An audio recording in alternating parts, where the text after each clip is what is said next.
ভক্তবৃন্দ, আজকের পাঠে আমরা এক গভীর সত্য নিয়ে আলোচনা করব। নাম জপ মানে ভক্তির পরীক্ষা, নাম জপ মানে ভক্তির সাফল্য। আমরা প্রতিদিন অনেক কাজ করি, খাই, ঘুমাই, কথা বলি, সংসারের চিন্তা করি, কিন্তু এর মধ্যে সবচেয়ে সহজ অথচ সবচেয়ে বৃহৎ কাজ হলো নাম জপ করা। কিন্তু এখন প্রশ্ন হলো, নাম জপ কি শুধু ঠোঁট নাড়ানোর নাম, নাকি এর ভিতরে লুকিয়ে আছে ভক্তিরই আসল রহস্য, আসল পরীক্ষা? আর যদি সেটা সত্যিই ভক্তির পরীক্ষা হয়, তবে তার ফলাফল বা সাফল্য কেমন হতে পারে? আজকের পাঠে আমরা জানব কিভাবে রাম ও নারায়ণের নাম জপ করলে ভক্তির সত্যতা যাচাই করে আর সেই ভক্তিতেই পরিণত করে মুক্তির চাবিকাঠিতে। চলুন তাহলে শুরু করি আজকের পাঠ পর্বটি। রাম ও নারায়ণের নাম। এখন একটা প্রশ্ন স্বাভাবিকভাবেই আসে, আমরা যে নাম জপ করি সেটা কি কেবল ঠোঁটের আওয়াজ, নাকি সত্যিকারের ভক্তির পরীক্ষা?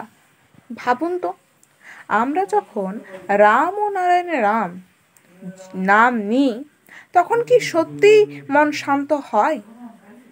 তখন কি অন্তরের ভক্তির আলো জেগে ওঠে, নাকি কেবল অভ্যাসে শব্দ উচ্চারণ করি?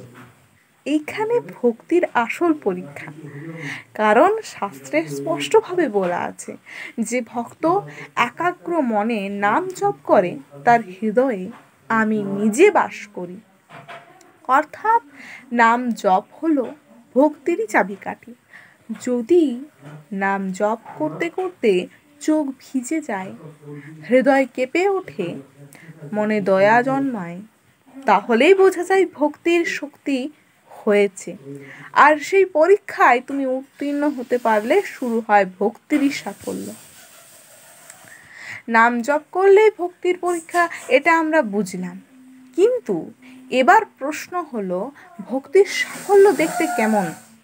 প্রথমেই মনে রাখো, নাম জপ কোনো যান্ত্রিক কাজ নয়। নাম জপ মানে হলো হৃদয়ের পরিবর্তন। যদি সত্যি নাম জপ হয়, তবে জীবনে কিছু পরিবর্তন নিজে থেকেই দেখা যায়। প্রথম পরিবর্তন, মনে শান্তি আসে। হ্যাঁ, যতই অশান্তি থাকুক, নাম জপ করে দেখুন, মনের শান্তি আসবে, একটু বিশ্রাম পাবেন। এটাই ভক্তির প্রথম প্রমাণ যে তুমি সফল হয়েছো ভক্তির পরীক্ষায়। দ্বিতীয় পরিবর্তন হচ্ছে আচরণে নরম ভাব আসে। যে আগে তাড়াতাড়ি রেগে যেত, সে ধীরে ধীরে শান্ত হয়, ভাষা মিষ্টি হয়, মানুষের প্রতি সহানুভূতি বাড়ে। এটা প্রমাণ করে নাম শুধু ঠোঁটে নয়, অন্তরে ঢুকেছে। তৃতীয় পরিবর্তনটি হচ্ছে পাপ বোধ দূর করা। মানুষ ভুল করে, পাপ করে, কিন্তু নাম জপ করলে মনে হয় ভগবান আছেন, তিনি ক্ষমা করবেন, তিনি পথ দেখাবেন। এই ভরসাই হলো আসল ভক্তির সাফল্য। চতুর্থ পরিবর্তন, ভক্তি আনন্দের রূপ নেয়। নাম জপ করলে তুমি দেখতে পাবে চোখ ভিজে যায়, কখনো মনে অকারণ আনন্দ হয়। এই আনন্দে কোনো ধন সম্পদে মেলে না, কোনো সম্পর্ক মেলে না। এটাই নাম জপের প্রকৃত ফল, ভক্তির আনন্দ। এটাই এটা আপনাদের কাছে প্রশ্ন হলো, আপনারা কি কখনো নাম নিতে নিতে মনে শান্তি পেয়েছেন, কিংবা মনে হয়েছে ভগবান সত্যি কাছাকাছি আছেন? তাহলে কমেন্টে অবশ্যই একবার লিখুন তো। তাহলে ভক্তবৃন্দ, আজকের পাঠ পর্বে থেকে আমরা এই বুঝলাম যে নাম জপ শুধু ঠোঁটের আওয়াজ নয়, এটা ভক্তির আসল একটা রূপের পরীক্ষা।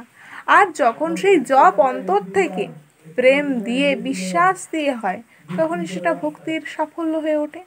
মনে রাখবেন, শরীর ক্ষণস্থায়ী, ধন সম্পদ ক্ষণস্থায়ী, কিন্তু ভগবত নাম চিরন্তন। যে ভক্ত নাম আঁকড়ে ধরে, তার জীবনে কোনো ভয় থাকে না, কোনো আবেগ থাকে না।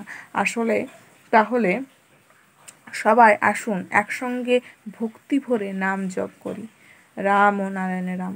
আজকের পাঠ পর্বটি আপনাদের হৃদয়ে ছুঁয়ে যাক, তবে অবশ্যই আমার পাঠ পর্বটি লাইক, কমেন্ট, শেয়ার করতে একদমই ভুলবেন না।